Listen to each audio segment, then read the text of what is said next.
Bilang, Pak Kiai, ibu saya sakit. Ibu saya kadang-kala suka kebangun-bangun malam kalau dengar suara azan. Boleh nggak bantu saya? Tolong deh 3 hari dikecilin sampai ibu saya sembuh. Atau nanti kami cari tempat saudaranya kami pindahin.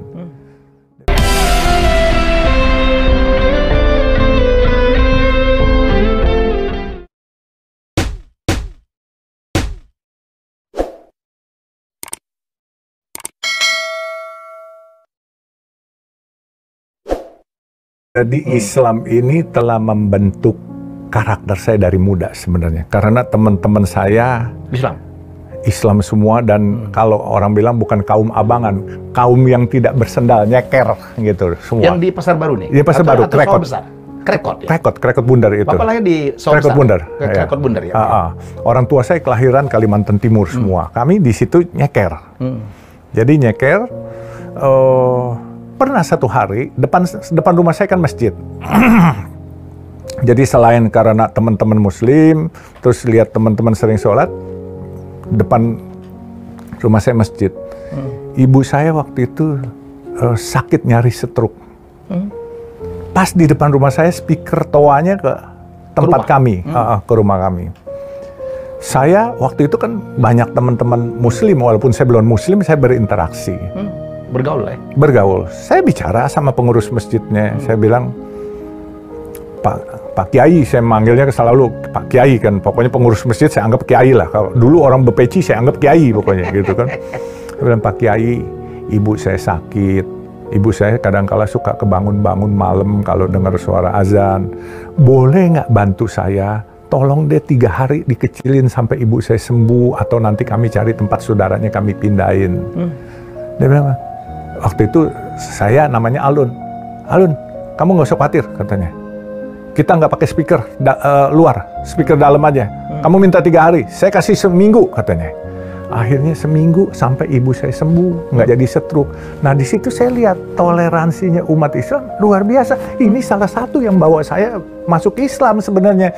Jadi kalau kita pakai toa, kita tidak toleransi kepada tetangga, jelas itu salah. Karena menurut saya guru-guru saya yang mengajarkan, Rasulullah tuh pernah cerita bahwa barang siapa yang menzolimi umatku, menzolimi minoritas, dia bukan umatku.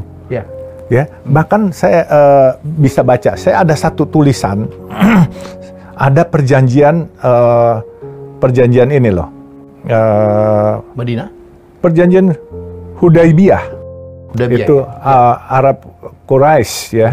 Itu waktu itu dia kalau nggak salah Rasulullah bilang kepada Abu Bakar, itu yang mendapat gelar As-Siddiqi gitu ya, orang yang jujur gitu, bahwa kalau kamu melihat orang-orang yang non-muslim tidak punya tempat ibadah dan meminta kepada kita, kita wajib membuatkan tempat ibadah buat mereka.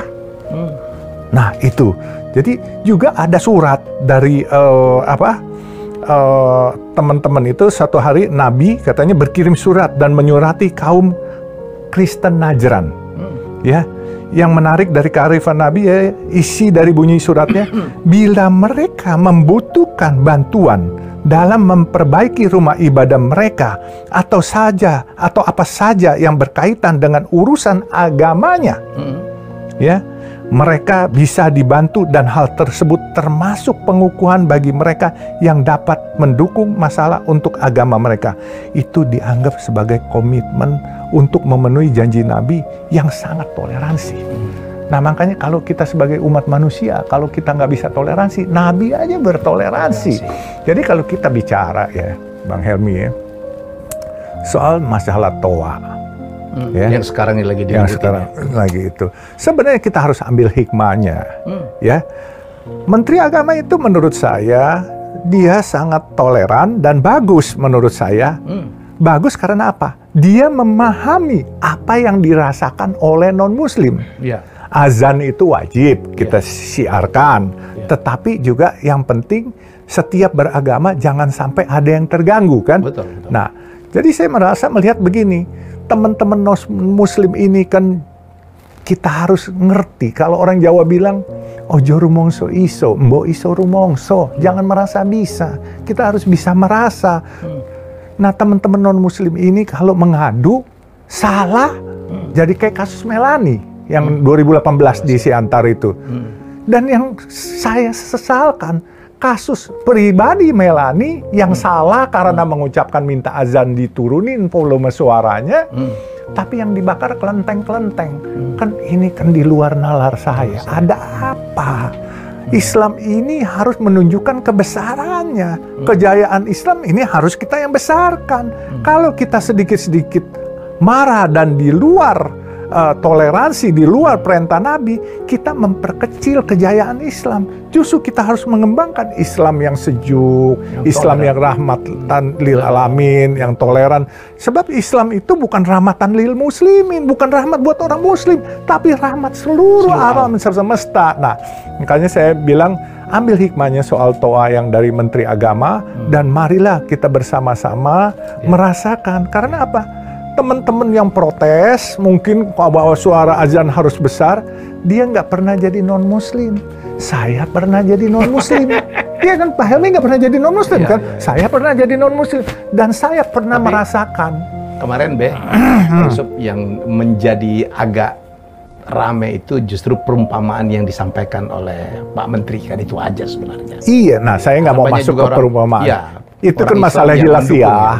Masalah hilafiah kalau perumpamaannya. Itu yang saya pikir yang diprotes ya kan. Iya. Jadi dan beliau juga tidak membicarakan azan tidak boleh, tapi azan yang dipakai toa yang dipakai anak kecil kadang-kadang adalah. Gitu. Tapi saya kebenaran di teman-teman saya kirimkan semua.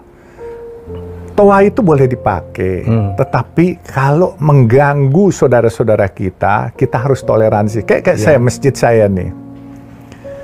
Di keliling masjid saya ada 4 masjid. Saya pernah duduk di samping masjid saya, itu toa saya juga bunyi. Toa tetangga juga bunyi pas waktu jamnya azan. Jadi suaranya saut-sautan, benturan. Jadi nggak merdu. Saya bilang sama marbot saya, tolong kita ngalah. Suara azan yang di luar kita matiin, kita azan di dalam karena itu tetangga sudah bunyi. Nah, kemudian yang di dalam kebenaran speakernya JBL bukan toa, suaranya merdu, kita lantunkan azannya merdu. Nah akhirnya kan saya bilang, terus toa yang di atas dimanfaatkan kalau sholat jamaah sampai keluar ke pekarangan. Parkir, misalnya sampai ke tempat parkir, kita manfaatkan toa yang di luar. Tapi juga toa itu jangan dipakai untuk sendal hilang, sendalnya warna dipakein toa. Anak kecil teriak-teriak. Iya, gitu, dan coba kita lihat saudara-saudara kita kalau bulan puasa, Ramadan, taraweh, kita habis taraweh, terus sahur jam 4 misalnya, jam 12 itu toanya udah dipakai, sahur.